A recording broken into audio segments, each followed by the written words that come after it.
Bismillahirrahmanirrahim. Dengan menyebut nama Allah yang Maha Pemurah lagi Maha Penyayang.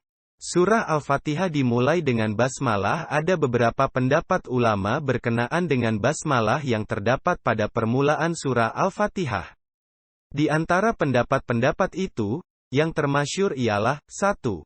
Basmalah adalah ayat tersendiri, diturunkan Allah untuk jadi kepala masing-masing surah, dan pembatas antara satu surah dengan surah yang lain.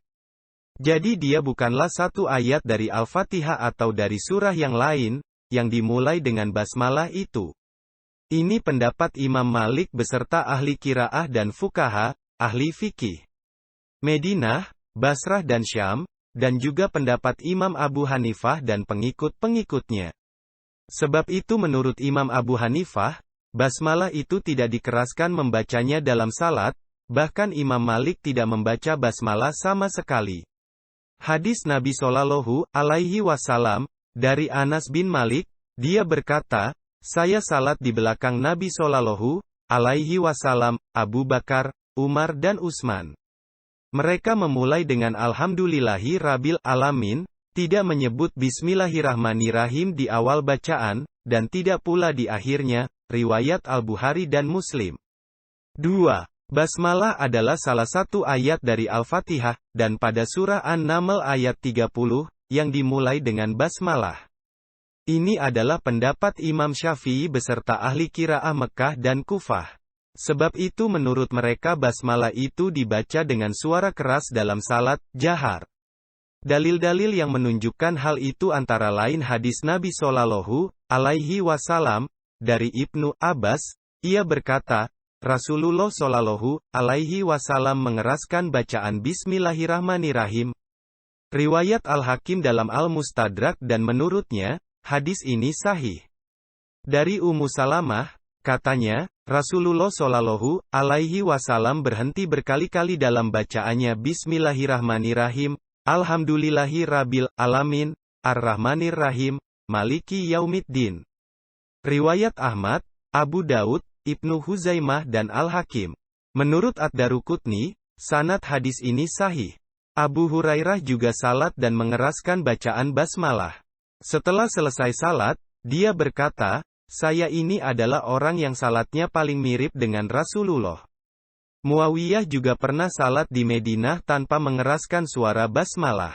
Ia diprotes oleh para sahabat lain yang hadir di situ. Akhirnya pada salat berikutnya Muawiyah mengeraskan bacaan basmalah.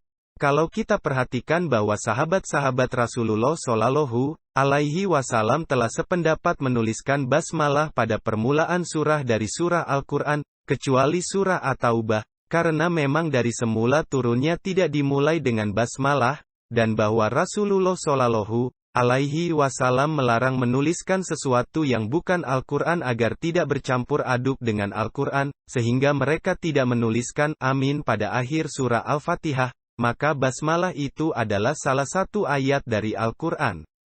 Dengan kata lain, bahwa basmalah-basmalah yang terdapat di dalam Al-Quran adalah ayat-ayat Al-Quran, lepas dari pendapat apakah satu ayat dari Al-Fatihah atau dari surah lain, yang dimulai dengan basmalah atau tidak. Sebagaimana disebutkan di atas bahwa surah Al-Fatihah itu terdiri dari 7 ayat. Mereka yang berpendapat bahwa basmalah itu tidak termasuk satu ayat dari Al-Fatihah, memandang, adalah salah satu ayat, dengan demikian ayat-ayat Al-Fatihah itu tetap 7. Dengan nama Allah, maksudnya, dengan nama Allah saya baca atau saya mulai. Seakan-akan Nabi berkata, saya baca surah ini dengan menyebut nama Allah, bukan dengan menyebut nama saya sendiri, sebab ia wahyu dari Tuhan, bukan dari saya sendiri. Maka basmalah di sini mengandung arti bahwa Al-Quran itu wahyu dari Allah, bukan karangan Muhammad Shallallahu Alaihi Wasallam dan Muhammad itu hanyalah seorang pesuruh Allah yang dapat perintah menyampaikan Al-Quran kepada manusia. Makna kata Allah adalah nama bagi zat yang ada dengan sendirinya, wajibul wujud. Kata Allah hanya dipakai oleh bangsa Arab kepada Tuhan yang sebenarnya, yang berhak disembah, yang mempunyai sifat-sifat kesempurnaan. Mereka tidak memakai kata itu untuk Tuhan-Tuhan atau dewa-dewa mereka yang lain. Hikmah membaca basmalah. Seorang yang selalu membaca basmalah sebelum melakukan pekerjaan yang penting, berarti ia selalu mengingat Allah pada setiap pekerjaannya.